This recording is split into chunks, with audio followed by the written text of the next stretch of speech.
त्रिपुरा हास्टेनो मल कतालनि मांगराजाय महाराजा बीर विक्रम किशोर माणिक्य बाहादुरनि आचेमा साल पालाइखा हास्टेनि मन्त्री अक्रा खुमाला कानबानि बिसिंतै बुआग्रानो कामान चौहुनिनि 0 पॉइंट बेसकांगो असालो बिनि मांथंगो माला कानखा मन्त्री अक्रा डॉक्टर मानिक साहा मेयर दीपक मजुमदार तै जुदा जुदा आदम रक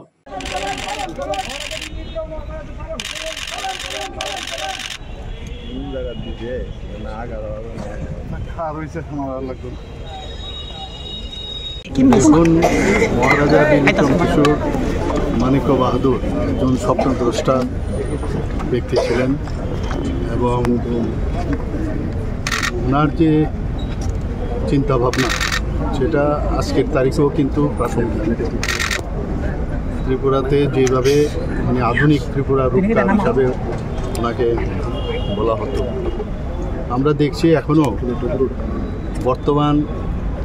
ত্রিপুরার উন্নয়নের ক্ষেত্রে ওনার যে চিন্তাভাবনা, আমরা ত্রিপুরা সরকার উনি যে স্বপ্ন দেখেছিলেন সেই স্বপ্নকে এখনও কিন্তু আমরা বাস্তবায়িত করছি। আমরা জানি যে বিদ্যাপীঠ নিয়ে উনি খুব চিন্তাভাবনা করতেন এবং কীভাবে এখানে পড়াশোনার জগতে এবং একটা গ্রামীণ বিশ্ববিদ্যালয়ের কথা উনি চিন্তা করেছেন এবং সেটাকে সামনে রেখে উনি চেয়েছিলেন যে এখানে মেডিকেল কলেজ হোক, জেনারেল কলেজ হোক, এখানে ইঞ্জিনিয়ারিং কলেজ হোক, সেটাকে কিন্তু আমরা বাস্তবায়িত করছি। এর আগে আমরা দেখেছি মহারাজা বীর বিক্রম কিশোর মাণিক্য বাহাদুরের নামে আগের যে সরকার ছিল ওরা কোনো দিন ওনার সম্পর্কে বা অন্য যে কোনো দল ওনার সম্পর্কে উচ্চবাক্য কিছুই করেনি ওনার সম্পর্কে। এবং উনি যে ত্রিপুরার জন্য যা কাজ করে গেছেন সেটাকে যাতে মানুষ না জানতে পারে তারও ব্যবস্থা কিন্তু ওনারা করেছেন। কিন্তু মাননীয় প্রধানমন্ত্রী নরেন্দ্র মোদীজি আসার পর এবং আমাদের সরকার এখানে 2018-তে প্রতিষ্ঠিত হওয়ার পর আমরা যেভাবে মহারাজাদের বা মহারাজা বীর বিক্রম কিশোর মাণিক্য বাহাদুরকে আজকে 117তম ওনার জন্মবার্ষিকী, আমি বলবো যে ওনাকে শ্রদ্ধা তো নিবেদন আমরা করছি, পাশাপাশি সমস্ত ত্রিপুরাবাসীকে আমি বলবো যে ওনার যে কীর্তি এবং উনি যা করে গেছেন ত্রিপুরার জন্য সেই সম্পর্কে মানুষ জানুক। আমরা ওনার আগের উনি শেষ মহারাজা ত্রিপুরা রাজ্যের ছিলেন। এর আগে আমরা বীরচন্দ্র মাণিক্য বাহাদুর, রাধাকিশোর মাণিক্য বাহাদুর এবং বীরেন্দ্র কিশোর মাণিক্য বাহাদুর, সত্যিকারের অর্থে উনি উত্তরাধিকার ছিলেন এবং যেভাবে ত্রিপুরাকে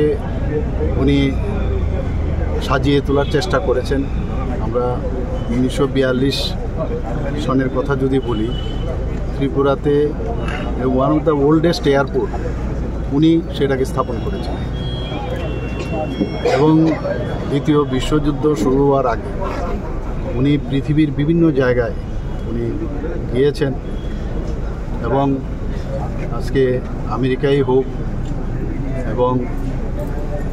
জার্মানি হোক, বিভিন্ন জায়গায় উনি গিয়ে ওই সব জায়গার যারা তৎকালীন প্রধান ছিলেন তাদের সাথে পর্যন্ত উনি দেখা করেছিলেন। এক তো ওখানে গিয়ে ঘুরে উনি আধুনিক যে দেশ বা একটা শহর কিভাবে সাজাতে হয় সেটা ওনার মধ্যে সেই আইডিয়া যখন আসলো, এসেই কিন্তু এখানে সেইভাবে উনি চেষ্টা করেছেন এবং জাতি জনজাতি ওনাদেরকে একসাথে রাখার আমরা বিভিন্ন সময় আমরা দেখেছি। তৎকালীন সময়ে যখন ঢাকাতে কোনোরকম সেখানে দাঙ্গা হয়েছিল, তো দাঙ্গা পীড়িত যারা ব্যক্তিরা এখানে যখন এসেছিলেন তাদেরকে উনি থাকা এবং খাওয়ার ব্যবস্থা পর্যন্ত করেছেন। আজকে অনেকে অনেক কিছু বলে এবং ওনার কাছে আমরা দেখেছি তৎকালীন সময়ে আমরা যদি বুদ্ধ মন্দিরের কথা বলি, উনি হিন্দু ধর্মের দীক্ষিত হয়েও মানে এখানের বেনুবনে যে বুদ্ধ মন্দির স্থাপন করেছে, যে কোনো রকম